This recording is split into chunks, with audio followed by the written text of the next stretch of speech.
जी। आप बिहार की राजनीति में कदम रखे हैं, आने वाला समय जो लोकसभा का चुनाव है, तो क्या सबसे पहले तो इसमें कोई भूमिका होगी आपकी? और दूसरा ये कि माइक माइक माइक सुनाई दे। मेरा ये कहना है कि आने वाले वर्ष में आप जो बिहार की राजनीति में कदम रखे हैं, लेकिन आने वाला वर्ष जो है 2024 में वो लोकसभा चुनाव है, तो उसमें आपकी कोई भूमिका होगी?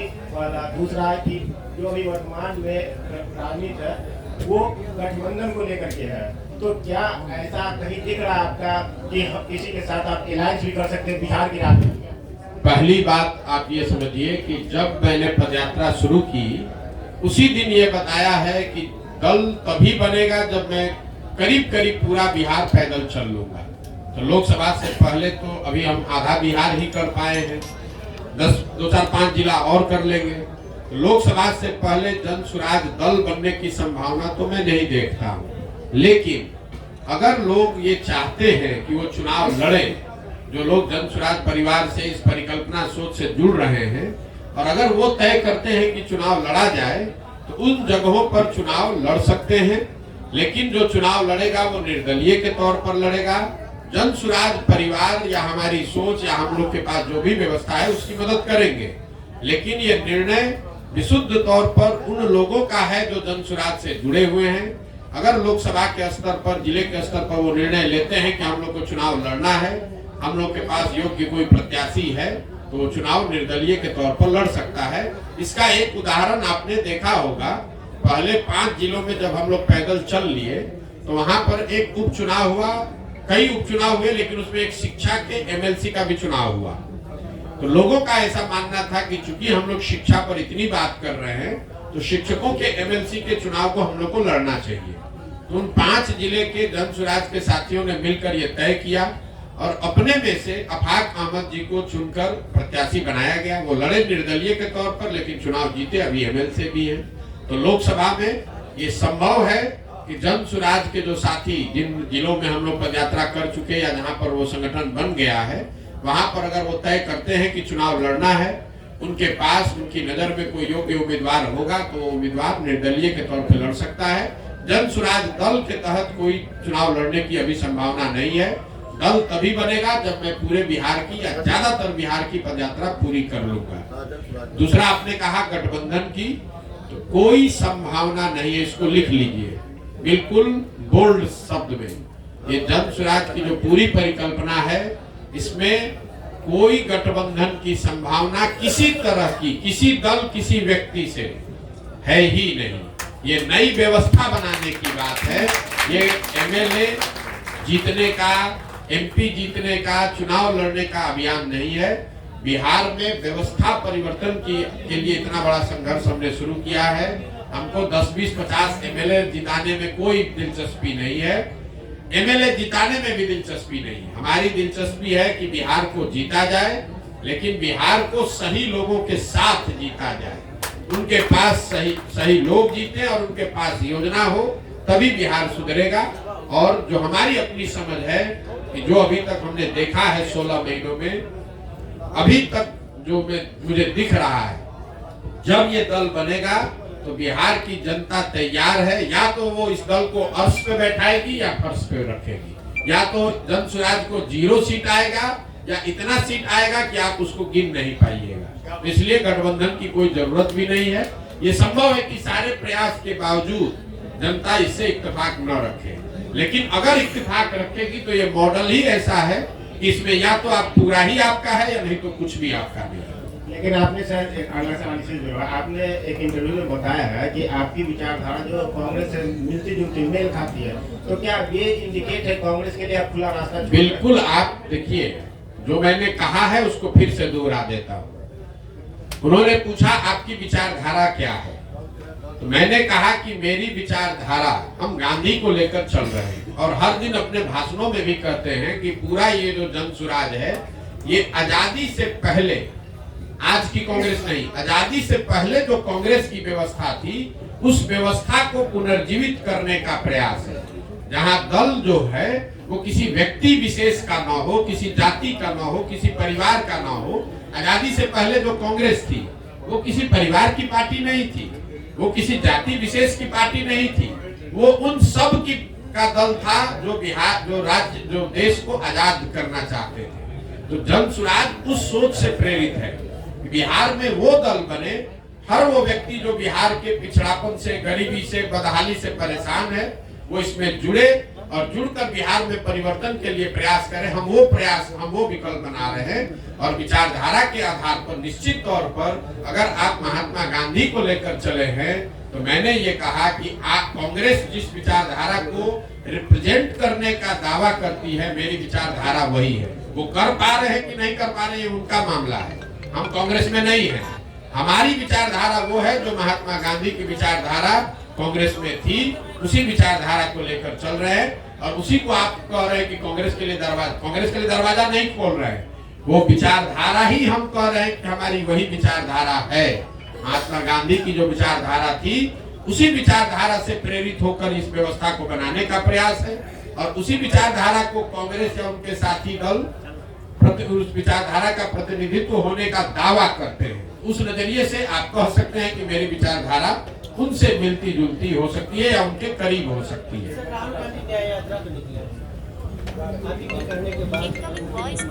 नहीं, राहुल गांधी तो बहुत बड़े नेता हैं, उनको हमारे कहने की और सुझाव की क्या जरूरत है।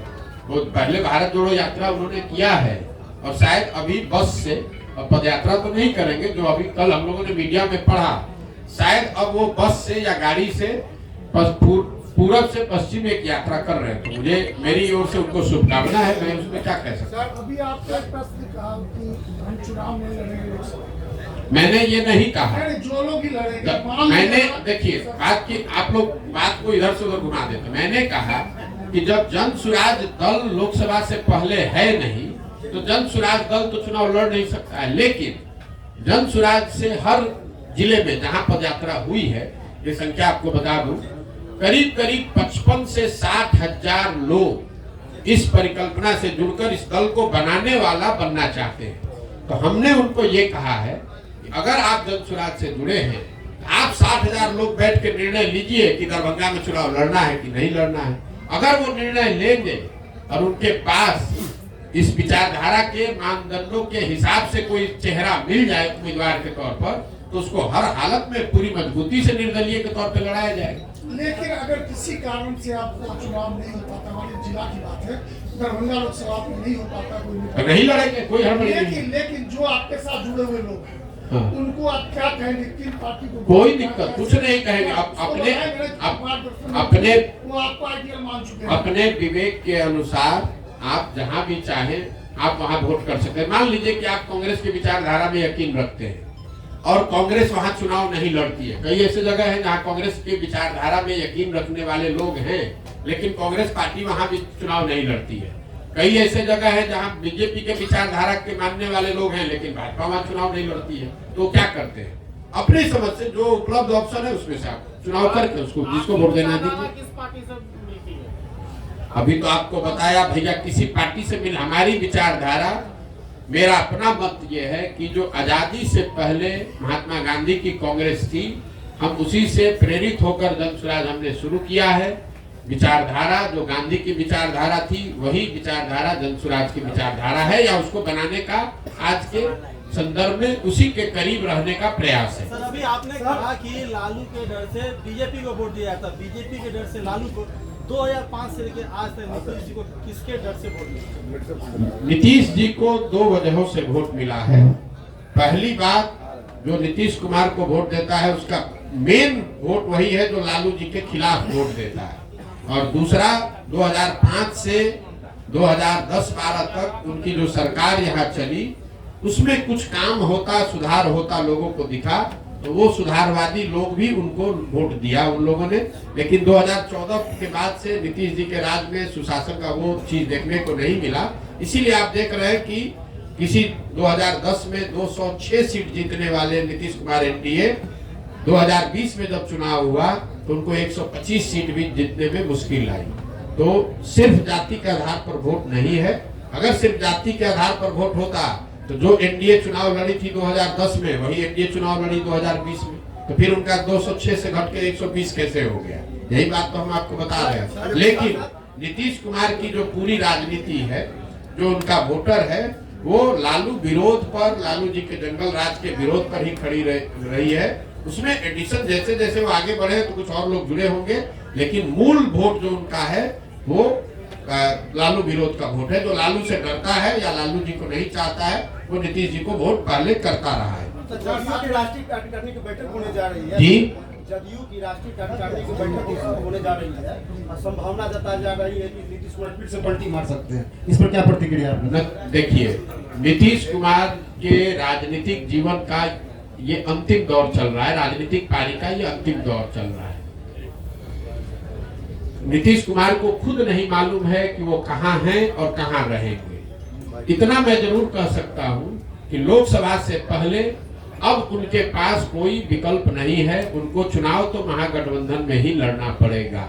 इसलिए नहीं कि वो पलटी मारना नहीं चाहते हैं, इसलिए कि अगर पलटी मारेंगे भी तो कोई लेने वाला भी तो होना चाहिए। अब आज के तारीख में उनको कोई लेने वाला भी नहीं बचा है। नीतीश कुमार राजनेता के तौर पर और जदयू दल के तौर पर अब बहुत बड़ा बोझ हो गया है। जो उसको उठाने का कोशिश करेगा वो भी उस बोझ के तहत नीचे दब के मर जाएगा। जहां तक आपने कहा राष्ट्रीय कार्यकारिणी की बात, तो नीतीश कुमार का अपना तरीका है। वो ताश के पत्तों के तरह नेताओं को अपने पार्टी में ऊपर नीचे करते रहते हैं।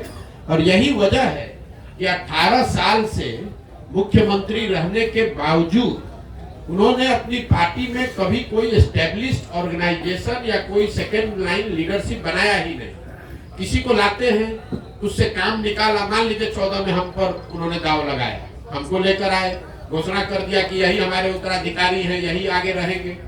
14 में चुनाव जीत गए, उसके बाद सोचते अच्छा प्रशांत किशोर कहीं बड़ा ना हो जाए तो इसको हटा के आप दूसरे को बढ़ाओ। इस चीज का मलाल है सर आपको? बिल्कुल मलाल नहीं है। आप हमको नहीं जानते हैं। हम जीवन में वो लोग नहीं है जो किसी निर्णय पर मलाल करें।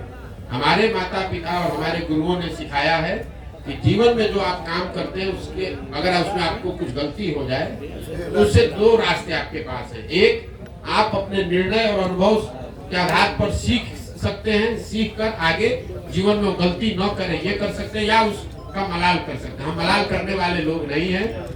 एक बार नीतीश कुमार ने अगर धोखा किया, उसके बाद नीतीश कुमार चाहे 20 बार हमारे पास आ गए, कितनी बार बात कर ली, कितने संदेश भिजवा दिए, हमने कह दिया कि अब फिर सियार सर्कुल के नीचे नहीं जाएंगे।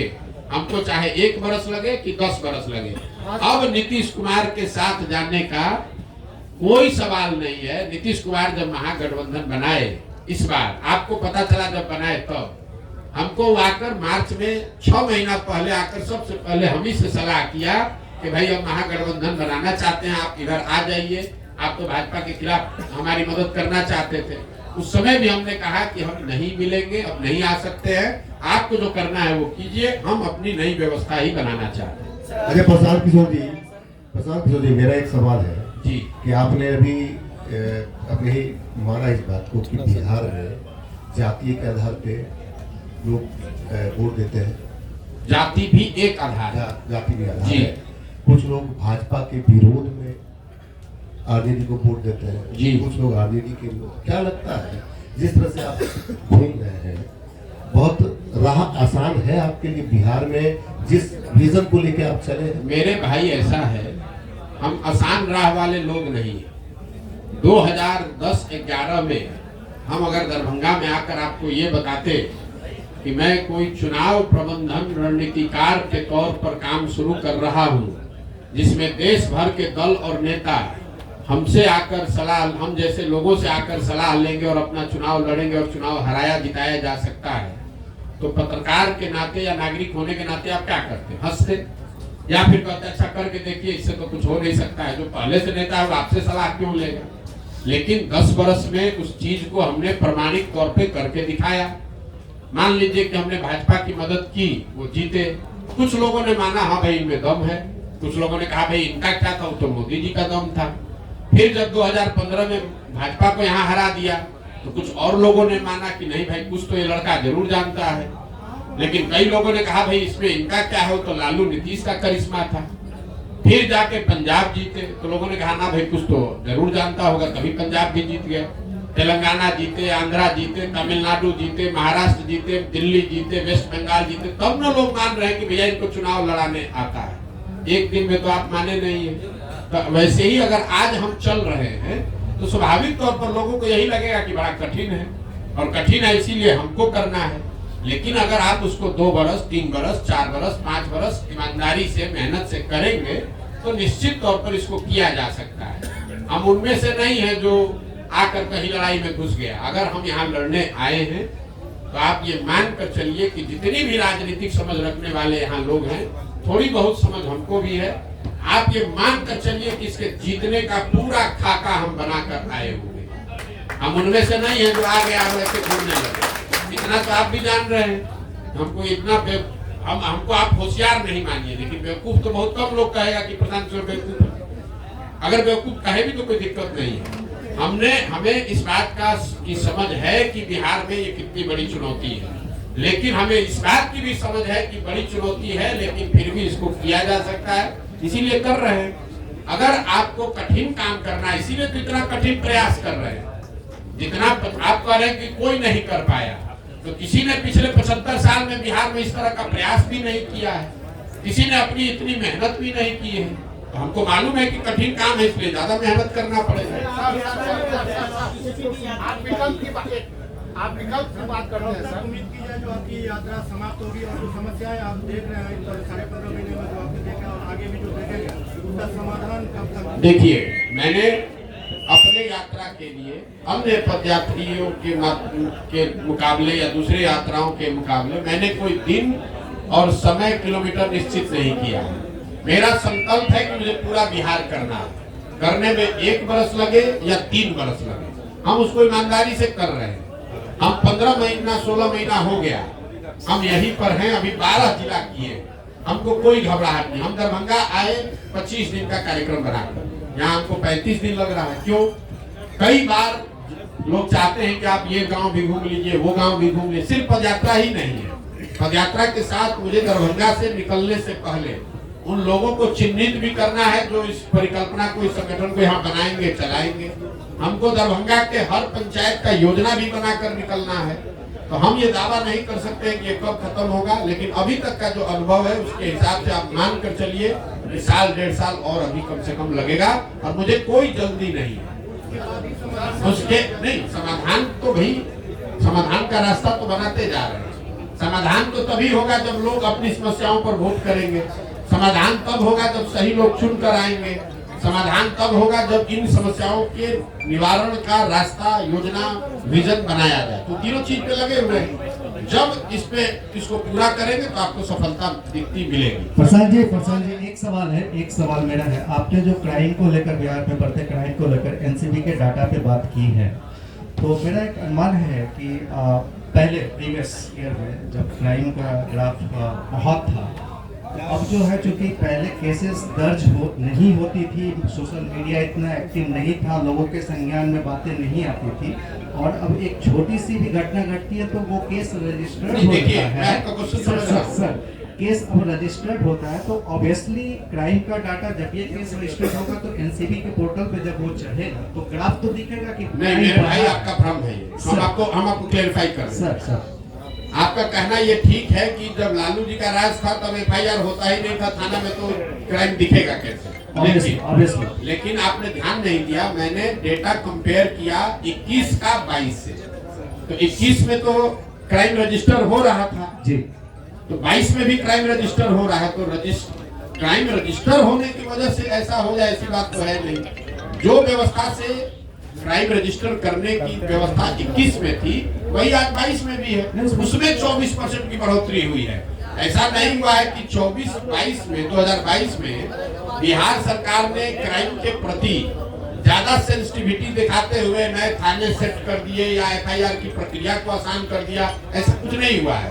प्रक्रिया जो 21 में थी वही 22 में। अगर हम 2005 से कंपेयर करें तो अब आपका बात ठीक है। हम तो 21 को 22 को 21 से कंपेयर कर रहे हैं, और उसमें क्राइम रजिस्टर करने की जो व्यवस्था है उसमें कोई आमूलचूल परिवर्तन नहीं लाया गया है। तो ये कंपेरेबल डेटा है और 24% FIR ज्यादा हुए हैं, ज्यादा कॉग्निटिबल क्राइम हुए हैं, ये डेटा दिखा रहा है। और सिर्फ दिखाने की बात नहीं है, सिर्फ आंकड़ों की बात नहीं है। हम लोग जब पैदल चल रहे हैं और आप लोग भी समाज में रहते हैं, मैंने आपको क्या कहा पूरी बात सुनिए। जब शुरुआती महीनों में मैं चल रहा था तो लोग बताते थे कि भैया देखिए अब आजकल फिर क्राइम बढ़ेगा शायद। फरवरी के बाद मतलब महागठबंधन सरकार बनने के 5-6 महीने के बाद से लोग आकर कह रहे भैया देखिए क्राइम बढ़ गया है। तो मैं जो लोगों से सुन रहा हूँ वो भी डेटा में कहीं ना कहीं, क्योंकि अभी जो हम चल रहे हैं डेटा तो उससे पहले का है, इस बार डेटा उससे भी बढ़कर आएगा। सर मेरा सवाल है कि आप विकल्प की बात करते हैं तो बिहार जो है 1975 से ही विकल्प की तलाश में रहा है और जितने क्षेत्रीय छत्रप हैं उसी विकल्प की उपज है और इन सारे लोगों ने बिहार को छला और ठगा है। तो आप जन स्वराज जो है एक विकल्प के रूप में देखा जा रहा है, इसकी क्या गारंटी है कि पिछले लोगों की तरह जन स्वराज बिहार के लोगों? मेरे भाई हमारे हर भाषण को सुन लीजिए। हम हर भाषण में पहले कहते हैं कि आप बिल्कुल प्रशांत किशोर पर भरोसा मत कीजिए, आप अपने आप पर भरोसा की। प्रशांत किशोर अगर जन स्वराज बनाते, हम इसके नेता होते, हम आपको कहते कि हम आपका ठीक कर देंगे, तब में धोखा देते। हम तो आप हमारी भाषणों को जाकर सुन लीजिए। हम ये कह रहे हैं कि कोई प्रशांत किशोर 10 प्रशांत किशोर आ जाएगा तब भी आपका जीवन नहीं सुधरेगा। आपको अपने आप में अपने वोटिंग बिहेवियर में सुधार करना है और दल अगर बनाना है तो सबको मिलकर बनाना होगा ताकि कोई किसी को न ठगे। अगर बिहार के 10 लाख लोग मिलकर दल बना रहे हैं तो सब लोग तो एक दिन में नहीं परिवर्तित हो जाएगा। प्रशांत किशोर तो ठग सकते हैं।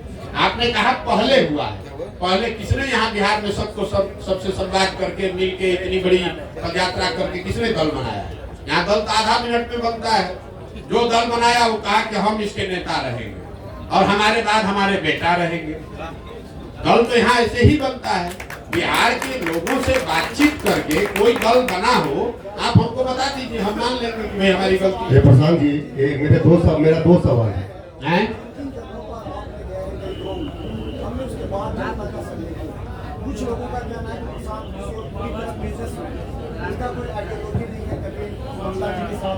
कभी ममता जी के साथ उनका होता है, तो कभी बीजेपी के साथ, फिर महागठबंधन के साथ। किसी न किसी व्यक्ति का तो एक आइडियोलॉजी होना ही चाहिए। एक बिजनेसमैन का कोई आइडियोलॉजी नहीं हो सकता। तो जनता कह रही है कि प्रशांत किशोर, पप्पू यादव, विकास वैभव और प्रशांत किशोर इस तरह एक टीम बनाकर काम कर रहे हैं जो कहीं ना कहीं महागठबंधन या फिर बीजेपी से समझौता करने की बात करेंगे। देखिए मेरे भाई, ऐसा है कि हमारा काम ही हमारी पहचान है। हम किसी मुख्यमंत्री प्रधानमंत्री के लड़के नहीं हैं और आप क्या करते हैं हमको मालूम नहीं है, लेकिन जो बिजनेस करता है उसकी कोई आइडियोलॉजी नहीं है। ये आपकी समझ है, ये समाज की समझ नहीं है और इसमें सच्चाई भी नहीं है। मान लीजिए एक बार तो आपकी बात मान लेते हैं कि हम बिजनेस करते थे। हम बिजनेस करते थे ना, चोरी नहीं ना करते थे, किसी का लूटे नहीं ना है, कहीं भ्रष्टाचार नहीं न किए हैं। अपने दिमाग से, अपने हुनर से, अपनी मेहनत से हमने बिहार का, जहां आप जाकर मजदूरी करते हैं उन राज्यों में जाकर हमने बिहार का झंडा गाड़ा है, वहां बिहार का झंडा बुलंद किया है। आप बहुत आइडियोलॉजी वाले हैं, आप बहुत आइडियोलॉजी वाले हैं, तो आपके बच्चे जाकर वहां ठेला पर सब्जी बेच रहे हैं। हमारी आइडियोलॉजी नहीं है तो उन्हीं राज्यों में जाकर हम वहां के राजा को बनाते हैं। तो आपको तय करना है कि आपको किसके साथ रहना है और मेरी आइडियोलॉजी क्या है, इसको समाज को जांचने दीजिए। स्वाभाविक है बहुत लोगों को अच्छा नहीं लगेगा, तो न लगे उससे क्या दिक्कत है। जब देश आजाद हुआ, प्रशांत किशोर तो बहुत छोटे आदमी हैं, जब देश आजाद हुआ जिस दिन 15 अगस्त 1947 को, उस दिन भी इसी देश के हजारों ऐसे लोग होंगे जो अंग्रेजों से सैलरी लेकर उनके साथ काम कर रहे थे। उनको तो महात्मा गांधी पर भरोसा नहीं था, उनको देश की आजादी पर भरोसा नहीं था। तो ये तो समाज है। कभी 100% लोग तो आपसे, समाज में 100% लोग तो आपकी बात से सहमत नहीं होंगे। हम अपना काम कर रहे हैं, लोग सहमत हो न हो ये उनकी पीड़ा है, उनकी समझ है, हमें उसकी ज्यादा चिंता नहीं है। आप ज्यादा व्यथित न हो, हमको इतनी समझ है कि कितना लोग समझ रख रहे हैं, नहीं रख रहे हैं। अगर समझ नहीं रख रहे हैं और हर आदमी हमको गलत ही कह रहा है, तो आखिर सुबह से शाम तक 2 बजे रात तक हमसे मिलने आ कौन रहा? ये भी आप पत्रकार होने के नाते आपको पूछना चाहिए। उनका देखिए, उनका ये कहना था कि जैसे अलग अलग स्टेट में आपकी अलग अलग। अरे भाई, हमने 10 बरस काम किया है, हमने आपको गिनवाया, वही काम हमारी पहचान है, तभी ना आप यहाँ बैठे हुए हैं। यहाँ 15 महीना नहीं 15 साल पैदल चल के आएगा तो कोई पत्रकार आएगा सुनने? आप भी इसीलिए आए हैं कि आपको मालूम है कि ये प्रशांत किशोर है, अगर ये प्रयास कर रहा है तो यहाँ ठोक कर जाएंगे सबको, चिंता मत कीजिए। चुनावी रणनीतिकार अपने आप को कहते हैं, जितने जगह आपने बिहार में भ्रमण किया अभी तक, तो क्या 2024 का चुनाव जो होने वाला है उसमें दलों पे प्रभाव पड़ेगा? कितने जगह हम जब चुनाव ही नहीं लड़ रहे तो आप नहीं लड़ रहे हैं। आप सुन लीजिए बात, 2025 का चुनाव होने दीजिए, उसके बाद आप हमको खोजिएगा मिलने के लिए कि प्रभाव क्या पड़ा नहीं पड़ा। हमारा जो ट्रैक रिकॉर्ड है, लोग हमको जब चुनाव का परिणाम आता है तब खोजते हैं कि कौन है। जब तक चुनाव का परिणाम नहीं आता है तो सब आदमी यही कहता है कौन है प्रशांत किशोर, तो बिजनेसमैन है, ये तो एनजीओ चलाता है, ये तो लैपटॉप चलाता है। और जब परिणाम आता है तो कहता अच्छा यही है प्रशांत किशोर। तो यही बिहार में भी होगा 25 में। एक सवाल आखिरी है, जिसको भी आपको लगता है ना कि जो बहुत बड़ा राजनीति का समझ है, उसको भी प्राइवेट में जाकर पूछ लीजिएगा, जिसको दम हो बिहार में, जिसको भी दम है, उसको खुली चुनौती दे रहे हो, खाली कह दे कि हमको भैया ये चुनाव हम लड़ेंगे प्रशांत किशोर के खिलाफ, पूरा बिहार में जिसको दम है कि हम आके सामने कहते हैं हम लड़ाते हैं, जरा जीत के दिखा दें, जिसको दम है, खुला चुनौती दे रहे हैं। तीनों दल का जो नेता बिहार का कोई क्षेत्र चुन ले और कहे कि भैया हमको यहाँ हरा कर दिखा दीजिए, उसको दिखा देंगे कि कैसे चुनाव लड़ा जाए। हमको किसी से सर्टिफिकेट की जरूरत नहीं है, हम यहाँ चुनाव लड़ने नहीं आए हैं, हम बिहार में अपना जीवन खपा रहे हैं इस राज्य को सुधारने के लिए। सुधरे न सुधरे वो समय बताएगा। चुनाव को लेकर हमको बिहार के टुटपुटिया नेताओं से सर्टिफिकेट नहीं चाहिए। ये बिहार में जो लोग नेतागिरी करते हैं, इनके जो आका हैं, उनकी जब गाड़ी फंसती है तो हमसे सलाह लेने आते हैं। अब उनको हम बताएंगे चुनाव कैसे लड़ा जाएगा, ये हमको बताएंगे। पप्पू यादव जी ने आरोप लगाया है। चलिए छोड़िए, आगे बढ़े। मेरा एक प्रश्न, एक तरफ रामलला की मूर्ति का 22 तारीख को 22 तारीख को अयोध्या में मंदिर पर निर्माण है, दूसरी तरफ राहुल गांधी यात्रा निकाल रहे हैं। कई लोग ऐसे हैं नेता जो वहाँ जाने के लिए, ऐसी स्थिति में प्रशांत किशोर जो भोजन के बहुत नजदीक होते हैं, साथ ही साथ हर चीज को जानते हैं, क्या कहेंगे जिनको मंदिर निर्माण और एक तरफ यात्रा, वोटर भी कर और नेता भी कर। अरे ये कंफ्यूज आप लोग हैं। राम मंदिर का उद्घाटन चुनाव में बहुत बड़ा मुद्दा नहीं है। मैं आपको ये अपने अनुभव के आधार पर बता देता हूँ। चुनाव की जितनी समझ हमको थोड़ी बहुत है, कोई एक मुद्दा जिसको आपने पहले कड़ाही पर चलाकर गुड़ बना लिया है, अब वापस से उसको चढ़ाकर समाज को उस तरीके से आंदोलित नहीं किया जा सकता है। राम मंदिर के मुद्दे पर एक बार जब आडवाणी जी सोमनाथ से चले, तब एक बार उस मुद्दे पर वोट पड़ा। उसके बाद वो बहुत बड़ा मुद्दा है, लोगों के सबकॉन्शियस माइंड में है, चर्चा में है, प्रचार होगा, लेकिन वोट उस पर नहीं पड़ेगा। आप मोदी जी ने जब अपने पार्लियामेंटेरियन से, अपने सांसदों से मुलाकात की, तो मोदी जी ने भी खुद कहा कि खाली राम मंदिर के नाम पर चुनाव नहीं जीता जा सकता है, क्योंकि एक बार मंडल आया तो देश में बहुत आंदोलन हुआ, लेकिन जब 5 वर्ष के बाद मंडल लागू किया गया तो किसी को पता नहीं चला। आज जब रिजर्वेशन के लिए यहाँ बिल पास हुआ तो उस पर कोई रिएक्शन नहीं है।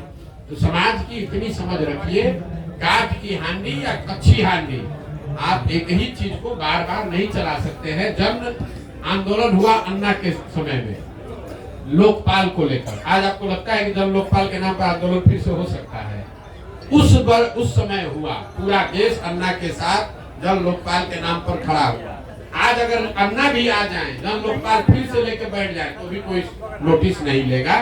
तो राम मंदिर का उद्घाटन बहुत बड़ी घटना है, उसकी चर्चा होगी, बीजेपी उसका प्रचार प्रसार भी करेगी, उसका लाभ लेने का कोशिश भी करेगी, लेकिन वोट उस पर बहुत ज्यादा प्रभावित उसकी वजह से नहीं हो, दूसरी वजह से लोग वोट भले दे दे, वो अलग बात है। राम मंदिर का निर्माण एक घटना बहुत बड़ी घटना है, उसका उद्घाटन बहुत बड़ी घटना है। हाँ सर, राम मंदिर का निर्माण नहीं, बात घुमाते बहुत है। राम मंदिर का उद्घाटन एक बड़ी घटना है, लेकिन उस घटना का वोट पर सीधा प्रभाव नहीं पड़ेगा। आप जाकर यहाँ पूछ लीजिए जो भाजपा को वोट दे रहा है कि वोट आप इसलिए दे रहे हैं कि 22 तारीख को उद्घाटन है, कि वोट आप इसलिए दे रहे हैं कि मोदी जी नेता है। तो ज्यादातर लोग कहेंगे कि हम वोट मोदी की वजह से दे रहे हैं। ये नहीं कहेगा कि 22 तारीख को उद्घाटन है इसलिए हम कम्युनिस्ट पार्टी के वोटर थे, क्योंकि 22 को उद्घाटन है तो भाजपा को देने लगेंगे। ऐसा लोग नहीं मिलेगा। हाँ सर, दिख रहा है प्रसाद, हैं? मोदी को टक्कर देने वाला विपक्ष में कोई दिख रहा है चेहरा आपको? मेरे भाई एक चीज मैं आपको बता दूं, देश में विपक्ष कभी कमजोर नहीं होता है, विपक्षी पार्टी कमजोर हो सकती है। जो मोदी जी महामानव बताए जा रहे हैं, इनको कोई नहीं हरा सकता है। 2000 आगे की बात छोड़ दीजिए, भविष्य की 2019 में जब वो चुनाव लड़े, पूरी उनकी ताकत, उनका करिश्मा, संघ, आइडियोलॉजी, पुलवामा सब मिला दीजिए, तब भी जो 100 लोग वोट देने गए बूथ पर, उसमें 38 लोगों ने मोदी जी के भाजपा के पक्ष में वोट दिया, 62 लोगों ने नहीं दिया। तो 62 लोग ज्यादा है कि 38 ज्यादा है? तो इस देश में विपक्ष कभी कमजोर नहीं है। ये जरूर है कि विपक्ष का जो दल, विपक्ष की सेंटिमेंट को रिप्रेजेंट करने वाले जो दल है वो कमजोर हो सकते हैं। इसलिए आप गांव देहात में घूमते हैं तो ऐसा नहीं है कि हर गांव में लोग जय जयकारा कर रहा है कि भैया भाजपा आ गई तो हमारा जीवन बदल गया, लेकिन फिर भी जाकर वो वोट इसलिए दे सकता है कि उसको लगता है कि राहुल गांधी के मुकाबले तो फिर भी ये ठीक है, या लालू यादव के मुकाबले फिर भी ठीक है, इसलिए लोग वोट देते हैं। चेहरा कोई नहीं है।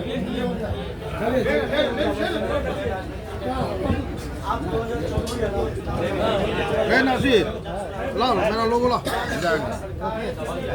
हम कैलकुलेशन नहीं करते, हम कैलकुलेशन वही करते हैं जहाँ काम करते हैं।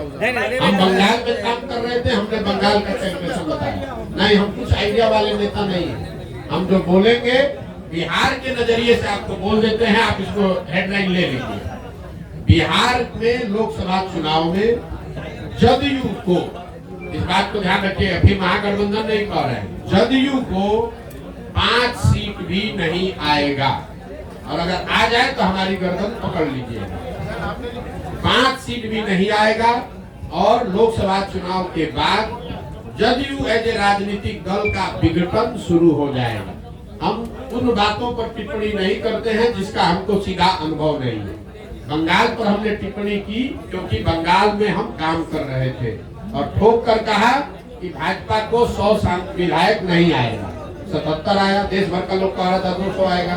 तो यहाँ बिहार के नजरिए से आपको कह देते हैं जदयू को 5 सीट नहीं आएगा, 1 आए 2 आए 5 पार हो जाए तो आप हमारा गर्दन पकड़ लीजिएगा, बिहार की जनता के सामने खड़ा होकर माफी मांगिएगा। क्या नहीं दे? अरे टूट कुछ नहीं होता है। अभी नीतीश कुमार मुख्यमंत्री के कुर्सी पर हैं, टूट तो नीचे से अंदर पूरी हो गई है। अब चूंकि सत्ता में वो बैठे हुए हैं तो लोग उनके साथ चिपका हुआ है। लोकसभा तक इंतजार करेगा, लोकसभा का रिजल्ट आएगा, उसके बाद उस दल का विघटन शुरू हो जाएगा। क्या इससे फर्क पड़ता है कौन रहेगा कौन हटेगा? चलिए ना, तो माइक ले लीजिए। हेलो बिल्कुल सबको समर्थन दिया जा रहा है, जो